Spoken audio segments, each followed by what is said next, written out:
Oh, what's going on, everybody? Jason here, state of the collection as of the end of August, the start of September. All right, box 3 is filled. That means there are 36 watches. All right, I've tried to consolidate the watch collection, trading several watches for this Tissot gentleman. But as with any weight loss program, you will gain them back. All right, so the bottom row, the recent most acquisitions are, the rows are filled up, right? The latest acquisition being the San Martin SN0131. I tried to get them to send me a free sample for review, but they rejected me and gave me a good discount on this watch, which I like the beats of rice. And we have got the balcony, essentially a homage to the khaki field automatic, okay, except with better water resistance as well as a more affordable movement and price point. Alright, I haven't been wearing this watch at all. I bought this solely for content generation purpose, and this is on a Hawin strap from Nomad Watch Works. That's not the supplied strap because the supplied strap was not very nice. Alright, so we've got the Citizen Hyperion, a find in Mustafa Center, my go-to place for some of the older watches. And this is the watch that I've mentioned. It's available for India markets or Pakistan, Central Asia market. All right, so it is not available in Singapore, but I managed to pick it up in Mustafa. All right, so this is the baby blue, ice blue, or Tiffany that is very popular at the moment. And we have got the Swatch What If, right? My real square watch in the collection. I bought it because of the 1983 reference. Otherwise, this watch wears terrible on the wrist and it's very overpriced. I think if you remove the Swatch branding, it's only worth about $50 to $60. All right, so you will see that it's a Sunday morning in Singapore. The Orient with the misprint. If you've been following Ben's Watch Club, you will know that they have contacted their AD, and I think Orient will stop selling all the watches with the misprint, and then they will print correctly the track that's missing on the 26th or 27th minute as well as on the 33rd minute. So this is pretty much a misprinted dial, right? So do you think you get very pricey, very desirable? That's your call. And if you can find it, this is on a steel bracelet that was sold to me. Otherwise, it comes supplied with a leather strap that's on a pass-through strap that makes it very high. A Zelos, all right, Zelos with the forged gold carbon dial. I always wanted to get a good Zelos. This is my second Zelos, and I've had issues with the watches dial, right? I've made those comments on my review video. uh, Nevertheless, I will keep it for a while because it's really a very hardy watch with a interesting bracelet. Okay, so we have got the first trade that I have in my watch collection journey, the Tissot Gentleman. Well, it's a pretty watch. Doesn't, because of the PRX craze, it no longer gets as much love. I understand this probably cost me 850, 950 Singapore dollars new. And I was previously eyeing the one with the green dial, but I couldn't pay that kind of money for Tissot. I do not have an affinity with Tissot, and that is why when the trade came, I was a bit hesitant and I had to do a cash top up. But if I can clear the watch slots for more acquisitions, why not? Check out the lovely sunburst dial and the applied indices. Okay, we have got the King Seiko. Wow, I believe this was my first purchase of the year and pretty much a marquee purchase. Everything about the watch on the dial looks sharp. The case might not be to everyone's liking, but you can't please everyone. The price point for the movement not very worthwhile. Seiko knows what it's doing with the King Seiko line, as well as the rest of their Seiko line. They're probably going to end up charging you, for the same design with a better movement at $500 to $1,000 more. Just look at the recent reviews of the SLA diver, okay, with the new movement, right? So this is my first marquee purchase in 2023, and if I'm not wrong, it's the first purchase in 2023. And I think in 2022, it was very popular, this Citizen Suryosa, from the summer of 2022 until now. Now that the watch is getting a bit more distribution in Europe, this watch, it's getting so much attention, so many videos because of the colors, the fun colors. You see the orange or yellow color now that I have, as well as the integrated bracelet, as well as the presidential style bracelet. It really grows on you. Even though my wrist is 6 1/4, it's a bit slight of a wrist. It's just wears very nice. I think this is 49 lug to lug, right? Lovely fun watch. I thought of getting the one with the white dial because it's just so brilliant looking, but that's another purchase that I can't afford in terms of space. The Timex Q chronograph comes originally with a leather supplied strap from the makers of Red Wing boots, but I had it changed on a bracelet. Doesn't get much wrist time for obvious reasons because it's in the box, right? So when you have so many watches, you keep them in the watch box and then you end up not wearing them. If you have to know, my go-to watches are the watches that's on my table, namely the Casio Oceanus, the Snowflake, and what other watch that I bring out for rotation. A Vario that I bought because I couldn't get one of the Zelos that I wanted. The Vario Empire Automatic. Now, after I bought the Zelos, then I came to appreciate the Vario more. You can appreciate Ivan Lim's. Ivan Lim is the founder of Vario. His eye for design, aesthetic criteria. You can see how the design, how the dial blends in the various circles blend in with the dial as compared to the Zelos. Alright. I've been trying to sell this watch because it's really not my style. It's a bit thick, but it stays here for the purpose of the state of the collection video. And we have got a Seiko that I bought because of the movement. Even though it's a very small dial, I think it's 35 case, but it has got that Kirazuri dial, right? The paper textured dial, the Kirazuri dial. Let me see if I can show you. I hope not to do any post-production because it takes up a lot of time, and I want to do something with a classical music intro, but I gave up after 30 minutes into the day. This has a movement that is found in one of the older Grand Seikos or older Credor that has since been changed, upgraded to the 9F movement. Alright, so this I bought it from, I think, Sakura Watches, or from one of the Japanese watch shipping website. Alright, so we are down to box number 2. Let me just slowly move the box down. Alright, let me move it there. Hopefully my daughter doesn't wake up. She will ask me, why am I talking to the camera phone, the smartphone. Alright, so we have got the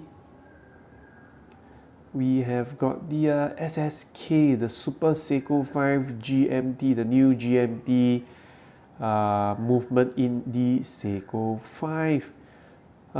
Hasn't got much wrist time as usual. I think it was one of the hotter releases the must buy pieces, I feel, because of the first use of the movement, and now you see pretty much every other micro brand is releasing a GMT watch using that same Seiko 5 movement. This here with the Batman style bezel color way, and the red pointer GMT pointer hand, Cyclops at the date over the date window, and a 5-link Jubilee style bracelet. The Kurono Tokyo Toki, a watch that I bought, took so long to arrive, and after a while you just leave it in the watch box. How many times are you going to hear me say that, right? Just check out the dial. Hajime Asaoka is the designer. He designed the watch, and the watch is made by Kurono Tokyo. His name may ring a bell to those who collect very high-end watches. I think that's the Kurono Force One. I could be getting the name wrong, the reference wrong, but you can see the handset, the concentric circles, and the choice of color. Very interesting choice of color. This must be the third or second copper salmon dial that I have in my collection so far. We are going to the older pieces, the pieces that are in my watch collection for a while. I think at the start of 2022, I received this watch for completing my national service. Those of you who are in the Singapore reserves for an earlier period, they will get a Hamilton, but I got an aviator watch with the quartz movement and a big thick case. All right, a big thick case. Another Kurono Tokyo. This is the chronograph. Did I get the sequence wrong? I probably got the sequence wrong. All right, the Kurono Tokyo Tokis should be here, and the chronograph 2 with, or is it the chronograph 1 with the white down, white lacquer down, the color that's supposed to resemble the feathers of a heron, of a Japanese heron. All right, I hardly use it. Uses a Miyota movement, Miyota Premium 9 series movement with a horizontal clutch as opposed to a vertical clutch that you talk here about on the Seagull 1963 movement. The dial is pretty much good looking. I got the strap from the Lux, right? Maybe I should wear it soon before my trip to Japan. Let me casually mention that I'm visiting Japan in the coming weeks. Ginza, right? That segues into Ginza. All right, this is, I think, to the best of my knowledge, if I were to sell the watch at 50% or 70% at my cost, I'll probably get it. I think the asking prices on the Carousel app on Chrono 24 is just crazy. All right, I'm just very thankful to land this watch. This is essentially an Alpinist dial, a retro Alpinist reissue with the cobblestone paths on Ginza. Right there, there is a Ginza Grand Seiko that has the texture of the buildings. Right, so you can see that Grand Seiko really goes big on the dial as well as the story behind the dial. This is the Citizen Soyosa, the candy colored watch that, wow, 87,000 or 90k views so far, just because I managed to land on my hand on this watch very early on. Traffic to the video got a subsequent boost because of the reviews from those in Europe, from North America in the summer. Alright, so this is a watch that I used to wear, I no longer wear. I must stop saying that. Okay, the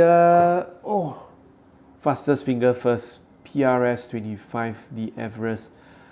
Just share with you something that I've learned, right? The PRS Smith is actually, it's just one of, I think Eddie Platts got the trademark, right? They had been asking Smith to get the trademark, or at least manufacture the watch under a license program, but they refused. And Eddie, when the trademark was expiring, he was first to claim the trademark and has been, you know, releasing watches with the Smiths brand.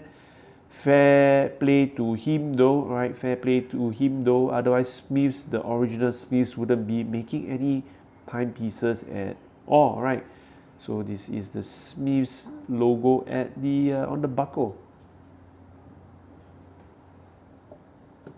Shanghai watch, right? So this is a 7210, a reissue watch costing maybe 4 or 5 times more than any other equivalent. I hope that this is an original. All right, I'm telling myself that it's an original because if you've seen the prices of all the vintage watches for this model, it's only going for sub $50. All right, Shanghai Watch Company, 19 jewels, shock resistance, China made. Seiko 5 SNKL 23. All right, the Houdinki watch, essentially the Houdinki watch, the $75 that looks like $1,000,000. If I think I should make a new video talking, you know, giving the same title, and I'm going to get a lot of thumbs down. People are going to accuse me of clickbaiting, but if you have been in you know, the watch collecting community for a while, you know that this was actually a title, this was actually a watch that was fawned after by the community.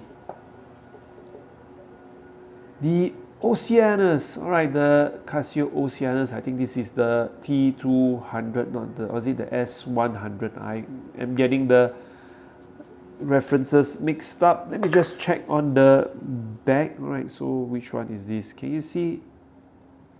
Does it say on the case back? Just check out the case back. All right, so I've mentioned before, if you were to this is a T200. All right, if the watch faces any problem, you are not going to have it, you know, serviced in Singapore. You can't service it in Singapore. I am very tempted. I'm very tempted to get the white down version when I'm in Japan. All right. I was wearing this watch. Over the past few days, and you will see that they managed to do the dial very well. All right. The case, the dial, it's Zaratsu polish, but the way they cantilever the indices on the chapter ring, wow, it floats.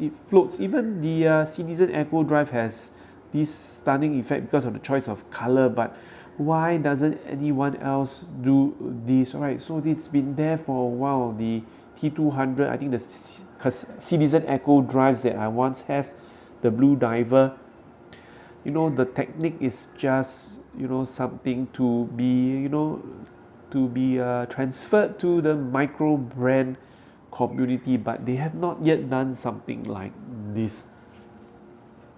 Let me just take a sip of water. I'm having a bit of a blocked nose, if you don't realize. And a Seiko 5 Mojito. I think this must have been bought just before or during the lockdown. All right, was eased just before the lockdown was eased in Singapore. I gave the one with the blue down to my family, one of my family members. This is the green down. I have a predilection towards green down, and the texture on the dial. I think this is a guilloche, but it's a CNC guilloche. Nevertheless, it reminds me of the Whirlpool or the Peacock dials of the Grand Seiko, as well as the Orient. All right, another watch that shows my love for textured dial. This is the King Turtle with the grenade dial. This is the upgraded King Turtle, if I am not wrong. Unfortunately, this is the K version and not the J version, right? The K version, not the J version. Check out the texture on the dial. It's moving because I gave it a few shakes. This is on a strap coat beads of rice bracelet. You can see that the beads of rice here is much smoother and much more refined than the one That's on the San Martin SN0131. Alright, down to the oldest box, box 1. Let me just adjust the camera, slide it down a bit. Okay, so on the bottom right, the SBGP 007, the 9F quartz 60th anniversary limited edition. It's a Grand Seiko, very overpriced in my opinion. I sometimes regret it, but it's a sentimental piece to mark my child, right, my firstborn. You can't sell it, and that's a lot of money, and there's something to be learned there. All right, never buy a watch for sentimental purposes. All right, you might regret it. Okay, so let's just look at the SBGP 007 again. You cannot see the texture on the dial. There's a star at the 6 o'clock position. If you zoom in, you can see the texture that's supposed to say 9F or 60th anniversary on the dial. Zaratsu polishing, and we have got an Alpinist. All right, we've got a Seiko Alpinist. Let me adjust the camera again. All right, the Seiko Prospex Alpinist. This was the first Alpinist reissue with the double logos. All right, the Prospex logo at the 6 o'clock position. All right, it's not moving. Let me just give you a few shakes. I was wearing it for a while. It's really a good watch. It's a good fun watch. Shark teeth, or the shark teeth, and the inner rotating bezel, right? The inner rotating bezel,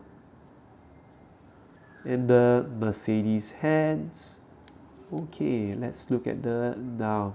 Slate black or slate gray dial. Red text for the water resistance.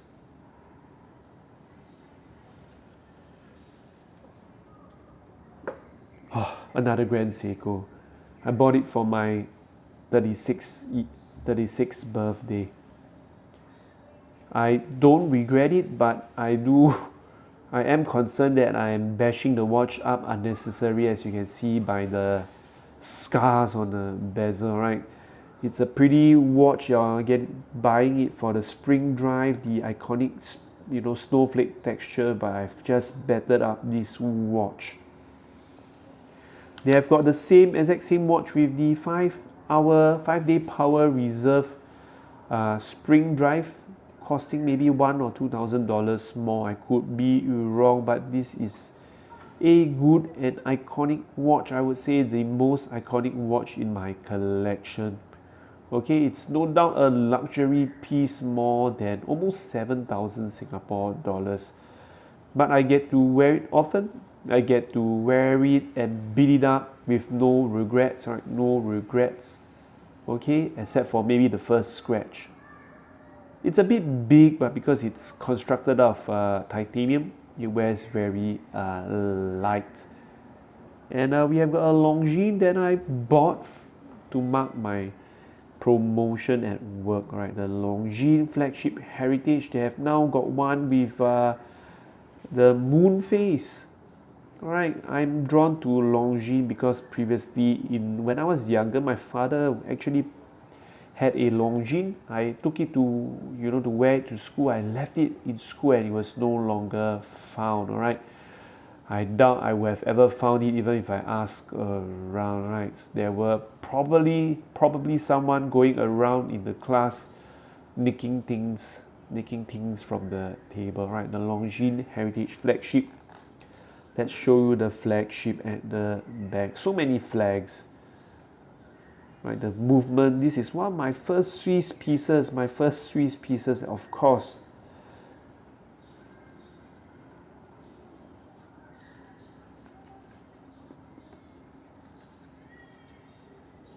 And now another sentimental piece. This is a Orient Star Power Reserve. I think this is the one that's Gothic. I'm not sure why they call it Gothic, but it has got the Breguet style hands, a Power Reserve. a waffle down in the middle circle, right? In the middle circle, dome sapphire crystal with a PV plated case. This was worn for my wedding photo shoot. Alright, I had got another watch. This is the SJE73. I didn't know or didn't care to just swap it out on a leather strap, so I bought a watch on a leather strap. Wife tells me not to sell it. It remains in the collection even though I have some issues with the styling. Alright, so this is the SJE073. This is the SJE073 with the 6L movement and a snowflake dial. This is a great looking watch, right? In stainless steel, they did many iterations of this dial, but this is the one with the stainless steel bracelet and the stainless steel case, charging a little bit more for the 6L movement. And we are almost at the beginning, so to speak. This is a Fugui Shaky cocktail time with the Fugui Shaky dial, right? With the date wheel. This is a relatively thick Seiko presage because of the movement used. I think this is a Hirsch leather strap. My wife has got the matching watch without the with just the three handle, right? The Bambino, this is a highly touted watch on YouTube. It stays in the collection because I wore it for the wedding. I got some Orients as a gift for the groomsmen, so this will remain as a sentimental watch, right? They have now released the watch in a smaller, I think 38mm case with even size lugs. Blued hands. And Casio, I think this is the DW5600, the square with the negative display. You cannot see too much, cannot see a lot with this, but this is a 1983 watch, right? This is a 1983 reissue. Is it a reissue, or at least the heritage goes all the way back to 1983. So I got this watch 27 minutes in already, alright? Some of you will drop out, and those of you who are dropping out will not see the first mechanical watch in my collection, right? This is the first mechanical watch in my collection, SBDC 0401, the Transocean Prospects. Alright, integrated bracelet, PVD coating, rose gold. Alright, sits a bit high. I wanted to get either a Casio Oceanus or the Seiko Monster. I couldn't get the Casio Oceanus, so I got this instead. Alright, and two presents from my then girlfriend. Alright, my then girlfriend, my now wife, the Seiko Premier Kinetic. It's not moving, it doesn't hold the charge very well. I have a lot of issues with this watch, but I cannot sell it. And finally, a Casio Edifice. I think this goes back to 2007, 2008, given to me again by my then girlfriend and then wife, who had poor taste in watches. But these are affordable watches, and I did wear them, as seen by all the scuff marks on the watch. I think one of the sub-dials cannot be adjusted anymore, or at least not adjusted at a high cost. Alright, so that's 36 watches in almost 30 minutes. I hope you enjoyed this video. I will see you in the next one. Cheers.